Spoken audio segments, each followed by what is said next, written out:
আসসালামু আলাইকুম। আসসালামু আলাইকুম। ভালো আছেন আপনি? ভালো আছি। আমি যে গতকাল আসছিলাম আপনার এখানে, আপনি যে আমাকে কিছু কাঁচা বাজারের কথা বলছিলেন, সে বাজারগুলো নিয়েছি আপনাকে দেওয়ার জন্য।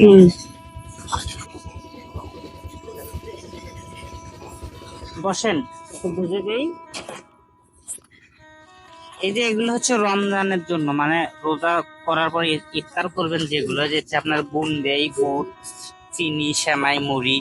আপনি একটা তেলের বোতলের কথা বলছিলেন। এখানে 2টা মাছ আছে, আর এখানে হচ্ছে কাঁচা বাজার, আর একটা মিষ্টি কুমড়া, একটা বাঁধাকপি। কাঁচা বাজার কম করা হয়েছে যেহেতু রমজান মাস, ঘরের নষ্ট হয়ে যাবে, এজন্য কম করা হয়েছে।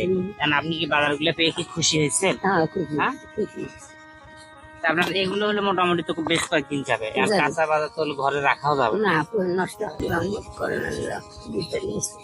আবির তো বাড়িতে নাই এখন। ইনশাল্লাহ ঠিক আছে, আপনি এগুলোতে আপাতত চালান কয়েকদিন, তারপর দেখতেছি। এখানে 2টা মাছও আছে। ঠিক আছে, আমি আসি। আসসালামু আলাইকুম। আসসালামু আলাইকুম।